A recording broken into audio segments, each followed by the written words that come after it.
En las tinieblas resplandeció la luz de Cristo, me alumbró, así su poder. Hermanos, siento que este mensaje el Señor lo puso en mi corazón y de alguna manera el Señor nos va mostrando como iglesia qué es lo que debemos nosotros conocer acerca de Él.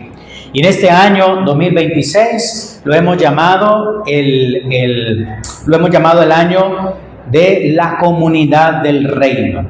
¿A qué se refiere el reino de los cielos? ¿A qué se refiere ser una comunidad del reino de los cielos? ¿Cómo debe de ser nuestra actitud en este reino que nosotros pertenecemos? Y es importante que nosotros a lo largo de este año podamos comprender que nosotros, hermanos, fuimos elegidos, fuimos transformados para pertenecer a la familia de Dios, a la comunidad del reino de Dios, y que pase lo que pase en nuestra vida, pase lo que pase, ¿verdad?, en nuestra familia, en cualquier circunstancia de nuestra vida, tenemos un Rey, un Dios eterno que va a estar con nosotros en cualquier momento y cualquier circunstancia de nuestra vida.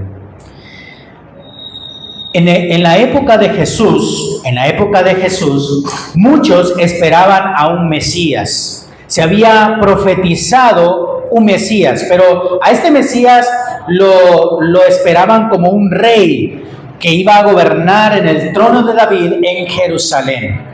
Entonces todo el mundo esperaban realmente que este rey iba a venir con gran poder, con gran, ¿verdad?, entusiasmo, con un gran ejército, en un caballo blanco, ¿verdad? Y iban a tener esa entronización de este gran rey y que iba a reinar en Jerusalén. Y que de ahí este rey iba a gobernar todas las naciones de la tierra. Y cuando vieron que muchos proclamaban a Jesús como el Mesías, el enviado de Dios, muchos proclamaban que Jesús era el Mesías, muchos de los fariseos, muchos de los judíos, principalmente los que dirigían el templo, la sinagoga, ¿verdad?, los saduceos, todas estas personas dijeron: ¿cómo este carpintero, hijo de carpintero, va a ser el rey que nosotros esperamos? De hecho, cuando Jesús murió en la cruz, hasta se burlaron, ¿verdad?, de él, poniéndole un rótulo allí, diciendo que era el rey de los judíos. ¿Cómo este personaje va a ser nuestro rey? ¿Cómo este personaje va a ser el Mesías, el que iba a ser enviado para reinar al mundo? Realmente en ese tiempo se esperaba un reino terrenal, un reino visible, hermanos, un reino que iba a ser visible, iba a ser poderoso, y los judíos iban a sentir tan orgullosos porque iba a descender de ellos mismos. En Lucas capítulo 17, versículo 20 y 21, Lucas capítulo 17, 20 y 21, estaban ahí los fariseos, tratando de alguna manera de saber quién era este que se decía ser el Mesías, tratando de saber si realmente este era el Mesías. Y los fariseos que estaban ahí le preguntaron, preguntando por los fariseos cuándo había de venir el reino de los cielos. Ellos le preguntaron: ¿cuándo es que tendrá que venir el reino de los cielos? ¿Y qué les dijo Jesús? Le dijo Jesús: el reino de Dios no vendrá, con advertencias. Dice el versículo 21, ni dirán helo aquí o helo allí, porque he aquí el reino de Dios ya está entre, ¿qué?, entre vosotros. Los judíos, el pueblo de Dios en ese tiempo, no se estaba dando cuenta, hermanos, en ese momento no se estaba dando cuenta que al Rey de Reyes y Señor de Señores lo tenían enfrente. Lo tenían allí enfrente, hermanos. Lo tenían ahí al lado. El sustentador del universo estaba ahí enfrente y ellos no se estaban dando cuenta, o por lo menos sí veían las señales en Jesús, pero ellos no querían entender o no querían recibir en su mente y en su corazón que Jesús verdaderamente era su Rey y Señor, hermanos. El reino de Dios está entre ustedes. Hoy en día, hermanos, también vivimos algo similar en nuestra vida. Vivimos en un mundo donde tenemos la esperanza de algo visible. Tenemos la esperanza de algo visible, algo que se pueda ver, palpar, algo que se pueda de alguna manera visualizar de manera tangible, de manera exacta y de manera real en nuestra vida. Es importante que nosotros entendamos, hermanos, que cuando habla acerca del reino de los cielos, habla de un reino celestial, habla de un reino espiritual. Tenemos siempre la esperanza de que en nuestro país va a venir una persona caudilla y va a venir con grandes ideas y va a venir con grandes ¿verdad?, transformaciones para nuestro país, y ahí vamos a vivir en paz y vamos a vivir en tranquilidad, vamos a prosperar, etcétera, etcétera. Siempre esperamos algo visible, algo tangible, algo que nosotros podamos palpar y tocar, que nosotros podamos ver. Nos gustan las cosas reales en nuestra vida. No nos gustan las cosas invisibles. No nos gustan muchas veces las cosas que no podemos nosotros controlar y no podemos visualizar con nuestros ojos carnales. Muchos van a decir, helo aquí o helo allí. Muchos van a decir, el reino de Dios está en tal lugar. Muchos van a decir, tal presidente es la esperanza del mundo. Muchos van a decir, tal nación es la esperanza del mundo. Muchas van a decir que el reino de Dios se manifiesta allí. No, el reino de Dios, hermanos, y tengámoslo claro, se está manifestando aquí en este lugar. ¿Cuántos lo creen? El Señor nos dice, donde 2 o 3 estén reunidos en mi nombre, allí estaré yo en medio de ellos. Y cuando el Señor reina ahí, en tu matrimonio, en tu familia, en tus hijos, ahí se manifiesta el reino de los cielos. Ahí se manifiesta en la oración, en la meditación, en la lectura de la palabra. Cuando tú estás con tu familia, cuando tú estás con tus hijos, cuando tú realmente peleas esas batallas en tu familia, cuando tú peleas con tu carácter, cuando tú peleas con aquellos sentimientos que tú tienes en el interior, cuando tú, hermano, entiendes que el Señor no está lejano, sino que Dios, el Señor, está presente, cercano, aún en la camilla del hospital. Aún cuando tengamos un familiar enfermo, aún cuando tengamos a nuestros hijos enfermos, aún en medio de las circunstancias difíciles que nosotros tengamos, el Señor está reinando, el Señor está presente, el Señor no nos dejará ni nos desamparará. El Señor va a estar ahí, Él lo ha prometido, porque Él no nos ha ofrecido cuestiones. Él no nos ha ofrecido cuestiones que se van a degradar en el tiempo. Él no nos ha ofrecido cuestiones efímeras, espontáneas, que se dan en este momento, pero que se acaban. Jesús, por ejemplo, dio de comer a 5,000 personas.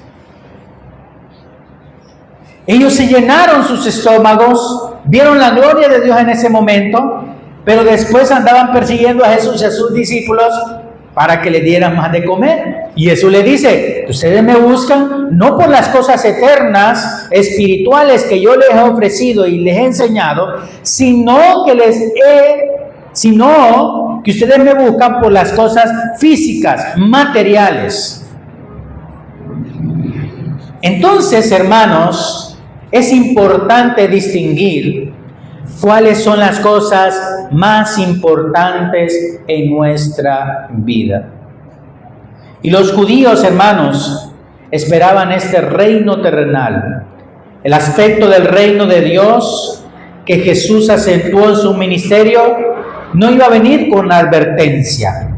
La presencia del Rey Jesús y el ofrecimiento del reino mediante el Evangelio significa, hermanos, que este reino ya está en ti, ya está en mí, ya está en nuestra vida.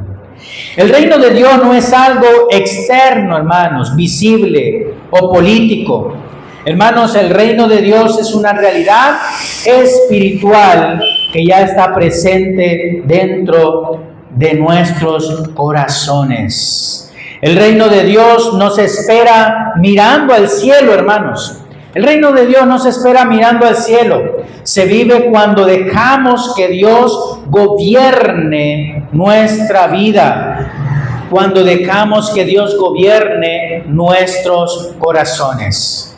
El reino de Dios, si lo pudiésemos resumir acá, se trata de esto, hermanos. Mateo 5:3 dice, Mateo 5:3, mire lo que dice, bienaventurado. Estas palabras Jesús las dice en el monte, donde dio el sermón del monte, ¿verdad? Donde dio este sermón maravilloso. Y dice esta frase muy importante, hermanos, si queremos resumir qué significa el reino de Dios.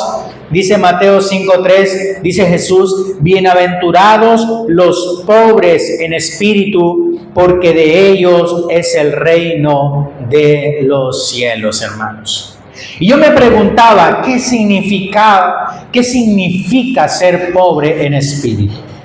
¿Qué significa realmente ser pobre en espíritu?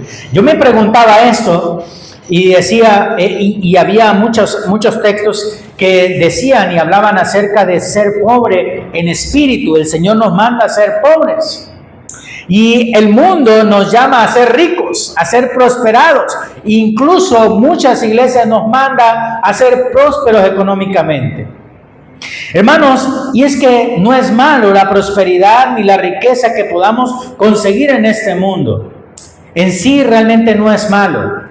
Pero tú, tenga lo que tengas, cualquier riqueza que tengas o que no tengas nada de riqueza, el Señor nos manda que seamos pobres en espíritu. Yo me preguntaba, ¿qué significa ser pobre en espíritu, hermanos? ¿Qué significa, hermanos, ser pobre en espíritu? Y una frase que observé mientras estaba meditando en esta porción de las Escrituras, mira una frase que decía que debemos incluso ser mendigos. O sea, pobres en espíritu significa ser mendigos de la gracia de Dios. Es decir, que aquellos que tienen una necesidad férrea en su corazón de Dios, de su gracia, de su plenitud. Puedes tener todo lo que tengas en este mundo, puedes tener las riquezas más grandes de este mundo, pero frente a Dios, el creador del cielo y de la tierra, del universo entero, eres pobre.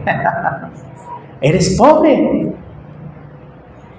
¿Cuántas riquezas puedes tener? ¿Cuántas cosas puedes conquistar en este mundo para que seas más rico que Dios? Nada. Frente a Dios somos ¿qué? Pobres. Cualquier millonario, cualquier rico de este mundo, cualquier cosa que podamos obtener en este mundo, frente a Dios, realmente somos pobres. Porque Dios sí es verdaderamente rico. ¿Y cuál es el ejemplo que nos dio Jesús?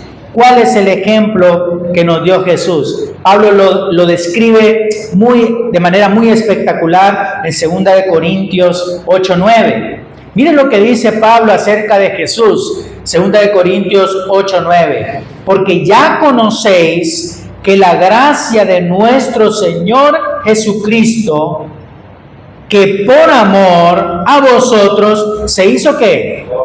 Se hizo pobre, siendo rico, para que vosotros con su pobreza fueseis ¿qué? Enriquecidos. Este es el reino de los cielos, hermanos.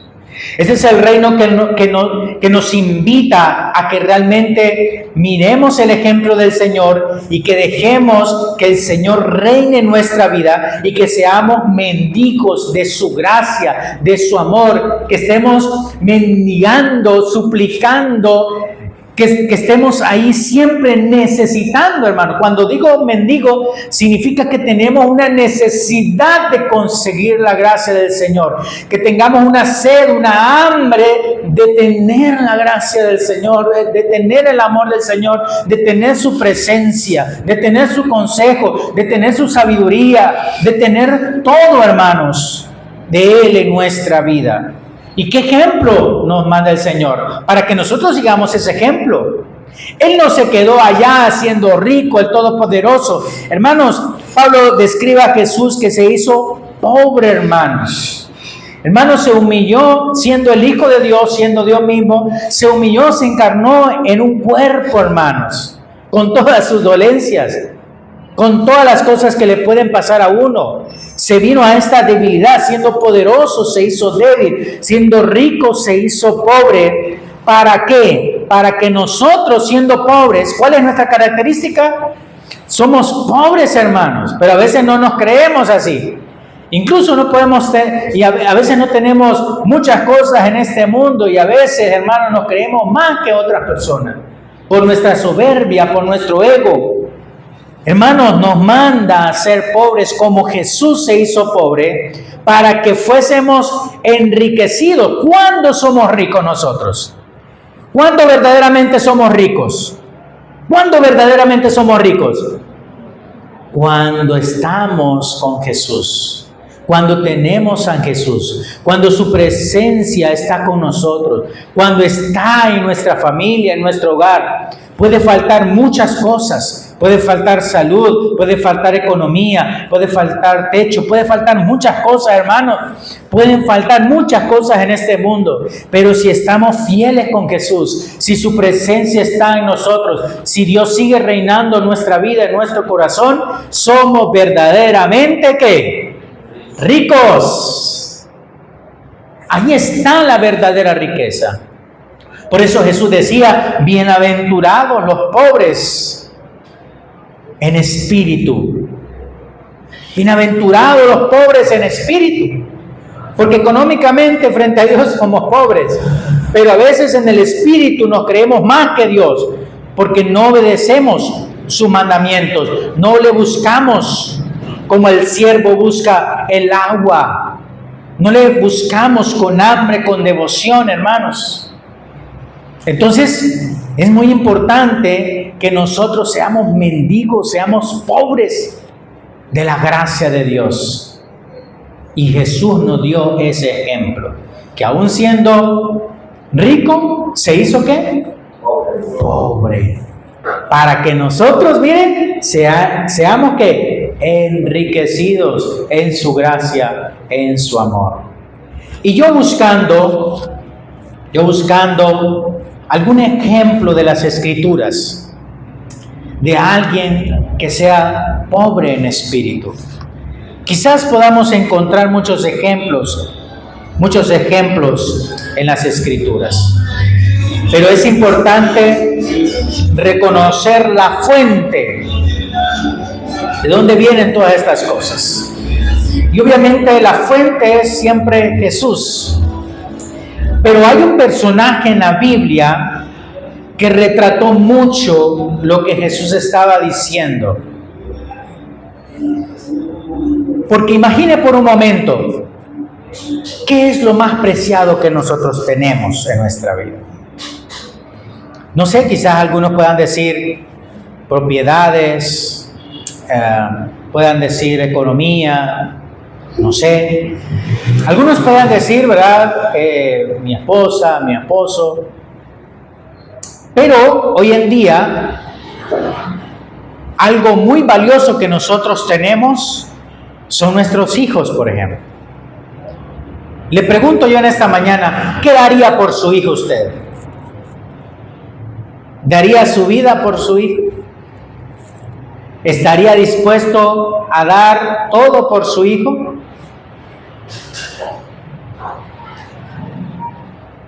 ¿Qué haría usted por su hijo? ¿Qué haría usted por su hija? ¿Qué haría usted por eso que más aprecia? ¿Qué haría usted? Pero hay algo, hermanos, que me llamó la atención de esta historia que se cuenta en Génesis 22. Una historia que no lo vamos a estar leyendo, sino se la voy a parafrasear esta historia acerca de Abraham. Porque muchas veces lo que nosotros apreciamos en este mundo puede incluso apartarnos de Dios. Puede tomar el lugar de Dios. Y una persona que realmente es pobre en espíritu, que realmente deja que Dios gobierne su vida, es aquella persona que está dispuesto a dejar todo por poner de primero a Dios. Incluso aquello lo más preciado que nosotros podamos tener. Pobre en espíritu significa, hermanos, que lo que nosotros pensamos que nosotros tenemos realmente no es nuestro, ni siquiera nuestros hijos. ¿De quién son nuestros hijos? De Dios. ¿Son de Dios? Nosotros somos mayordomos, pero nosotros a veces nos aferramos mucho a esto, tanto que llegamos a endiosar a estas cosas que nosotros queremos y lo ponemos en primer lugar, incluso más por encima de Dios. Abraham recibe, hermanos, una prueba que quizás nadie de nosotros quiere enfrentar. Yo en las sandalias, bueno, en ese tiempo quizás tenía sandalias, ¿no? En las sandalias de Abraham no quisiera estar, hermanos, al momento de que el Señor se le presenta en ese momento. Dios prueba el corazón de Abraham en ese momento. Dios prueba el corazón de Abraham y Dios llama a Abraham en ese momento y le da un mandato específico. Le dice el Señor a Abraham: mira, Abraham, toma a tu hijo. Escuche bien esta historia, porque esta historia, hermanos, nos ayuda, hermanos, a entender qué es lo primero en nuestra vida y cuáles son las cosas más importantes en nuestra vida, hermanos.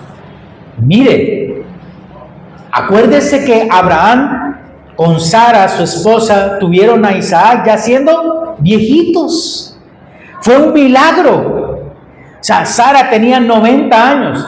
Dice la Biblia que ya ni siquiera tenía la menstruación ya. Imagínense, a los 90 años. Y aún así, Dios le prometió que de su descendencia, hermanos, iban a ser una nación como las estrellas de los cielos y como la arena del mar. Y sale embarazada Sara y tienen a un hijo, hermanos. Es su único hijo. Él era alguien apreciado. Los hijos únicos, ¿verdad? Son súper protegidos, ¿no? Porque es el único. No hay más. Pero esto, hermanos, significaba que quizás este hijo iba a poder perder la visión de Abraham. Podía apartar lo que verdaderamente era importante para el corazón de Abraham. Y viene Dios y le dice a Abraham, toma a tu hijo. Toma a tu hijo. Es el único que tienes, Abraham. toma a tu hijo Isaac, a quien amas. No es que Abraham no amaba a su hijo, no. Todavía el Señor lo recalca y le dice, a quien amas, toma a este hijo y vete a la tierra de Moriah. Que Moriah iba a ser la Jerusalén de mucho después, ¿no? Recordemos que estamos en Génesis. Muchas de las ciudades todavía no habían sido edificadas. Vete a Moriah, que era el monte donde iba a ser Jerusalén posteriormente. Y entonces el Señor le dice, vas a hacer holocausto. ¿Qué significa holocausto? Sacrificio, ¿verdad? Lo va a quemar. Ofrece a tu hijo en holocausto en esta montaña que yo te voy a señalar. Yo te voy a señalar esa montaña y ahí ofrecerás a tu hijo, a tu único hijo, a quien tú amas, y lo vas a dar en sacrificio. ¿Qué haría usted? Es mandato de Dios. Dios mismo te lo está diciendo. Pero aquí, hermanos, es una enseñanza para ver dónde está nuestro corazón, hermanos. Para ver realmente dónde está nuestro corazón. Si realmente Dios es quien reina en nuestra vida. Porque posiblemente Abraham podría decir, no, yo me quedo con él, este es mi hijo, no te lo voy a ofrecer en sacrificio, pero es para adorarme, sí. En ese tiempo, hermanos, era común que la gente, estamos hablando en el contexto de Abraham, era común que mucha gente ofreciera a sus propios hijos en sacrificio por los dioses paganos. Era común ver a sus padres ofrecerle a esos dioses paganos, esos dioses que no eran el verdadero Dios, ofrecerle en sacrificio. Y lo que Dios está diciendo, vamos a ver si tú también eres fiel, tanto como esta gente que adora a estos dioses paganos. Vamos a ver cómo está verdaderamente tu corazón y tu fidelidad y tu obediencia hacia mí. Abraham se levantó pero muy de mañana. Se levantó muy de mañana. Arregló su asno, arregló todas las cosas que iba a llevar, tomó sus 2 siervos, ¿verdad? Los dos varones que le servían ahí, tomó a su hijo, tomó leña para el holocausto, para preparar todo en la montaña, y se levantó esa mañana, muy de mañana, y se fue al lugar que le dijo. La Biblia no describe qué fue lo que iba pensando Abraham, no describe qué dijo esa mañana, no describe qué iba analizando en el camino, hermanos.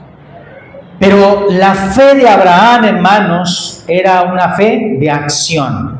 Dios me dice esto, no lo comprendo. Si Él me lo había dado, este hijo, bueno, no comprendo porque ahora me lo quiere quitar y me dice que lo ofrezca en sacrificio. Pero el Señor me lo dice, bueno, yo lo voy a hacer. Quizás no comprendo muchas cosas también en mi vida hoy en día. Pero sin embargo el Señor me dice, ven y sígueme. Estoy pasando estos momentos difíciles en mi vida. Estoy pasando estos momentos difíciles en mi familia, en mis hijos, en mi matrimonio. Pero sin embargo el Señor me dice que le siga. Tú dices, yo voy a obedecer. Esa es una fe activa, hermanos. La fe, hermanos, de Abraham llevaba consigo obediencia, hermanos. No es solamente creer en Dios, sino, hermanos, es obediencia, e incluso con las cosas que no nos parecen, hermanos, no nos parecen concebibles o lógicas para nuestra mente o nuestro corazón. Aun cuando no entendemos las cosas, aun cuando no entendemos el llamado de Dios, debemos obedecer el llamado de Dios. 3 días de viaje les tocó a Abraham. Imagínense 3 días donde llevaba a su hijo, sus siervos, la leña, ¿verdad? Ponga el título, por favor. La leña, sus siervos, llevaba todo preparado para ese día. El título, ¿no? Llevaba todo preparado para ese día. Estaba caminando. Imagínese caminar 3 días. Lo que usted podía pensar, imaginar qué iba a pasar. Y cada paso que daba se aproximaba a ese acto de ofrecer a su hijo en holocausto. Cuando llegó al lugar, hermanos, Abraham lo visualizó desde lejos, el lugar donde el Señor le había señalado para ofrecer a Isaac en sacrificio. Tomó Abraham la leña, tomó Abraham un cuchillo, tomó Abraham fuego para encender la leña y tomó también a su hijo.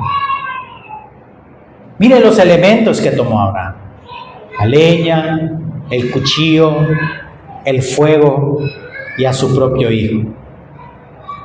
Y le dijo a los siervos: mire, espérenme aquí porque yo voy a subir a este monte a adorar a Dios y luego volveremos. Cuando dice Abraham, me sorprendió esa frase que le dijo a su siervo: volveremos. Solo él y su hijo iban. Así que en el fondo Abraham tenía la esperanza de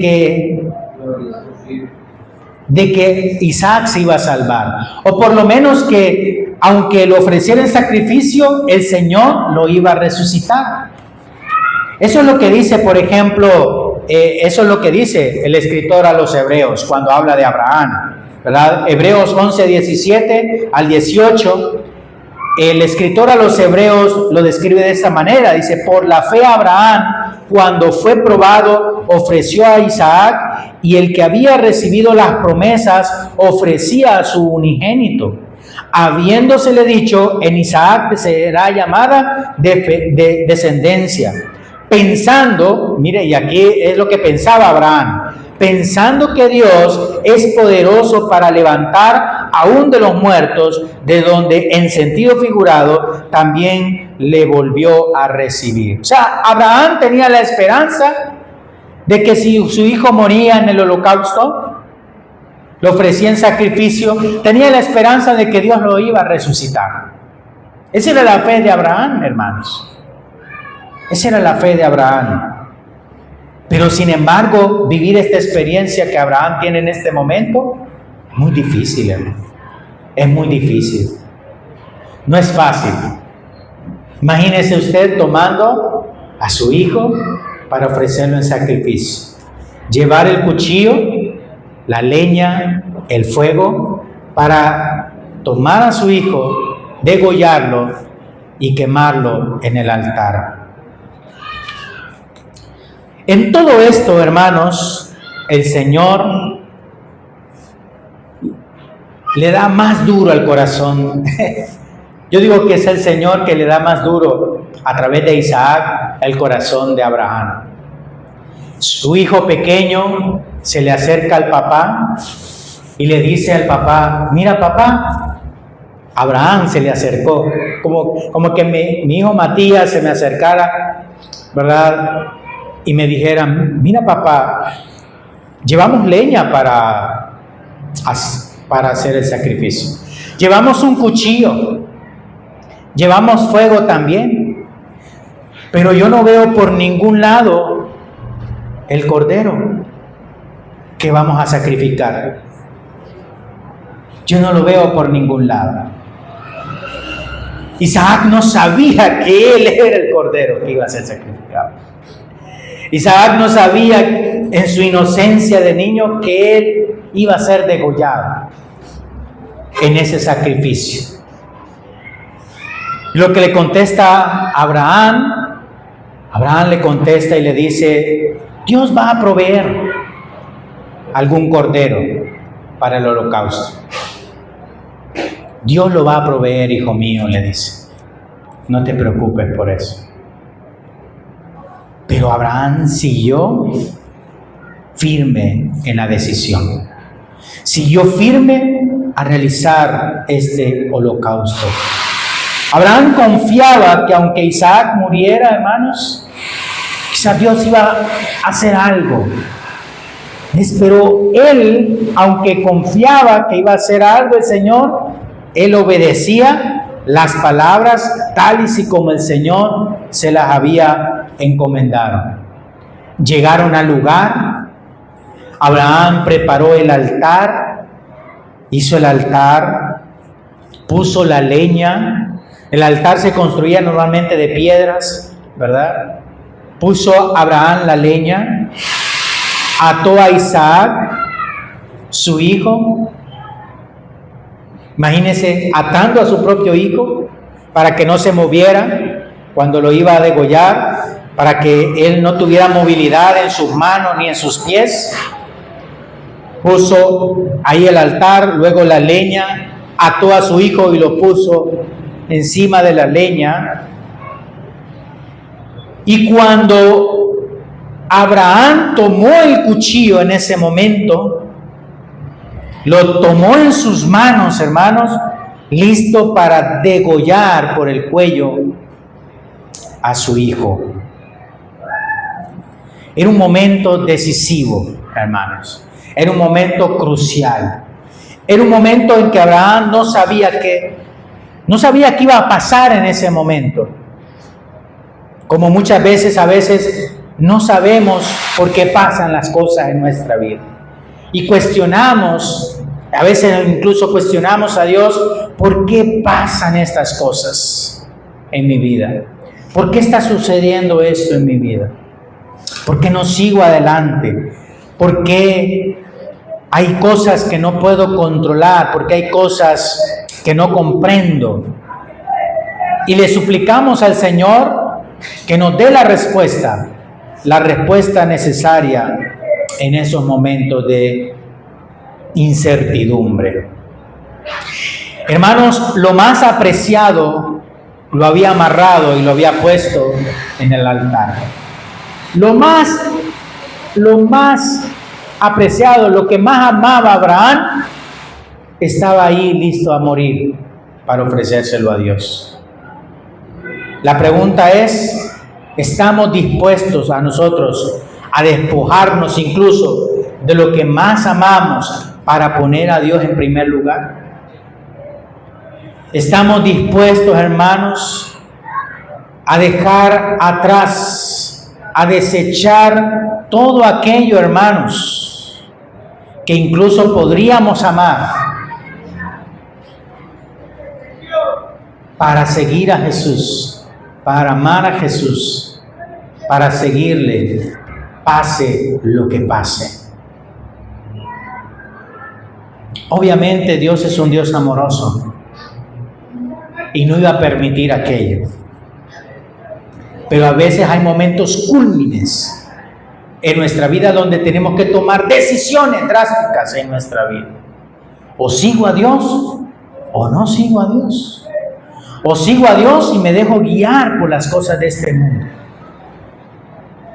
En el momento en que Abraham iba a degollar a su hijo, el ángel de Jehová le gritó en ese momento: ¡Abraham! ¡Abraham! ¡Abraham! Y Abraham se detuvo y le dice: Señor, heme aquí. No le hagas nada a tu hijo. Detente, no le hagas nada a tu hijo. No extiendas tu mano sobre el muchacho, no lo hagas. Imagínense Isaac ahí viendo a su padre haciendo esto.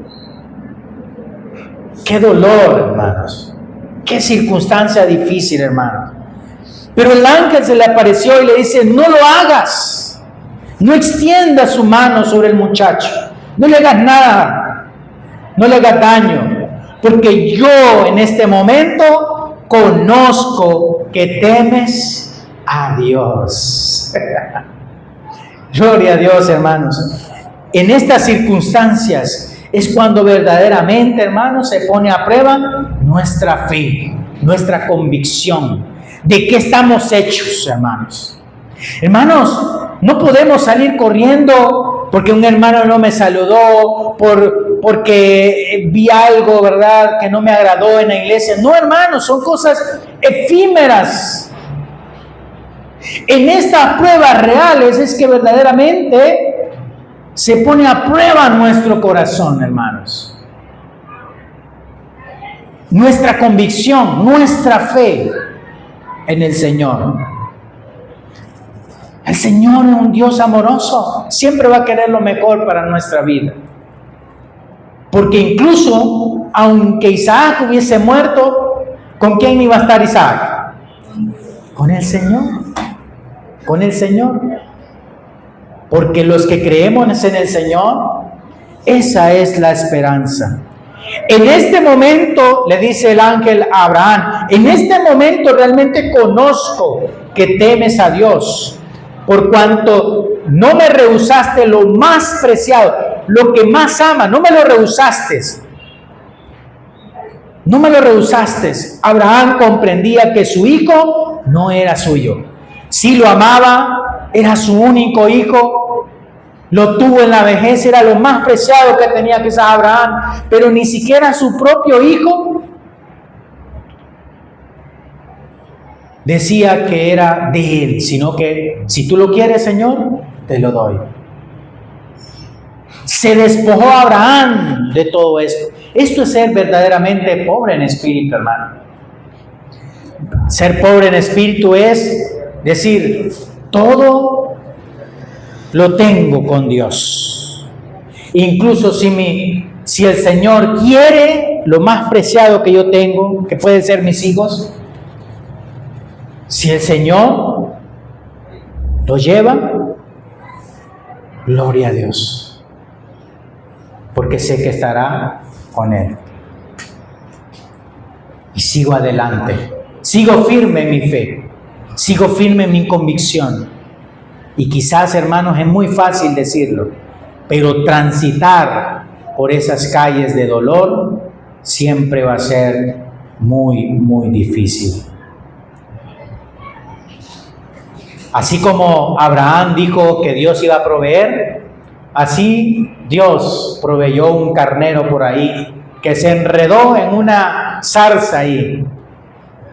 Y un carnerito ahí se enredó en una zarza y Abraham lo tomó y en el lugar de su hijo puso a ese carnero, a ese cordero, para ofrecérselo en ofrenda al Señor. Dios proveyó. Dios va a proveer si confiamos en Él. Cuando nos hacemos pobres en espíritu, Él nos llena de riquezas. No solamente de riquezas materiales, hermanos, sino que también de riquezas espirituales. El reino de Dios consiste, hermanos, en que nosotros debemos dejar que Jesús, que el Señor reine por encima incluso de aquello que más amamos en este mundo.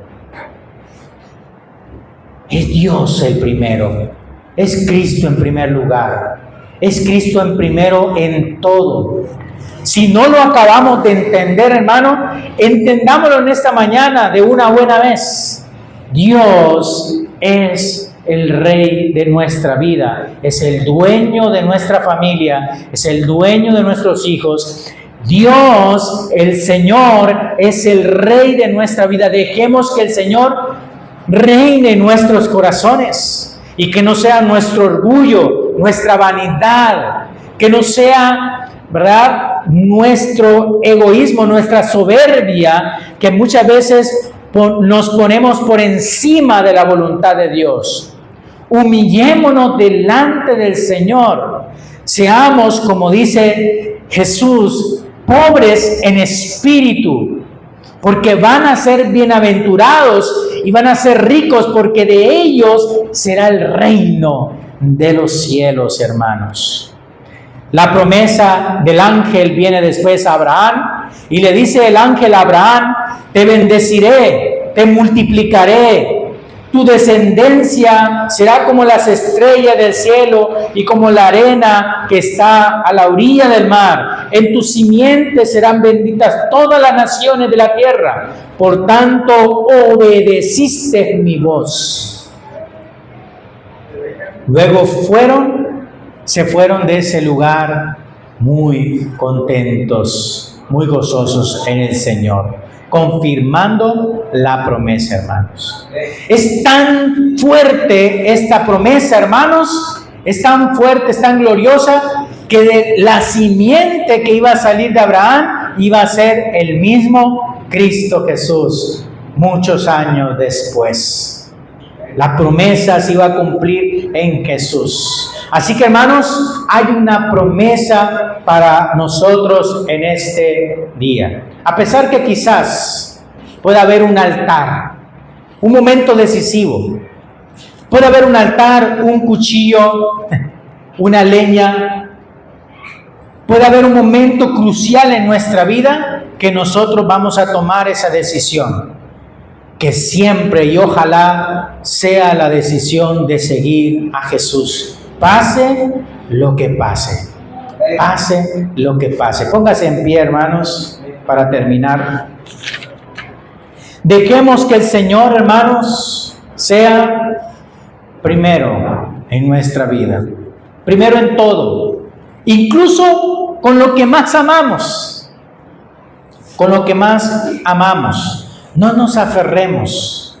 Hace poco estaba viendo un video de que casi muere un muchacho porque hubo una inundación y él iba pasando en moto y lo estaban rescatando al muchacho.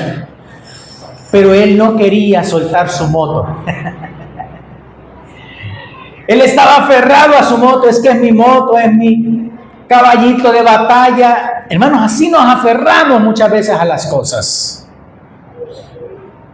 Y sí, podía ser eso, hermanos, pero al final el Señor nos dice: Jehová Jireh, el Señor proveerá, hermanos. El Señor proveerá, Jehová Jireh, el Señor proveerá. Cuando menos entendamos las cosas, el Señor va a proveer de lo que necesitamos, no de lo que nosotros estemos pidiendo con nuestra vana manera de pedir, sino lo que verdaderamente necesitamos, hermanos. Al final, creo que el alcalde de ese sector le dijo: suéltela, suéltela, le decían los bomberos: suéltela, salve su vida, porque se va a perder la moto y usted. Y él aferrado a su moto, al final la soltó. Y le dice: yo le regalo una, le dice, creo que era el alcalde que le decía: suéltela, yo le regalo una. Mire que él cumplió, ¿no?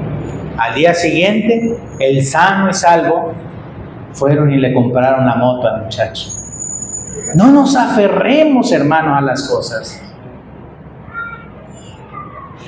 Pongamos al Señor primero en todos, en la familia, en el trabajo, en mis éxitos económicos, en todo reine el Señor, hermanos. Que el Señor sea el tesoro más grande que nosotros podamos tener, hermanos.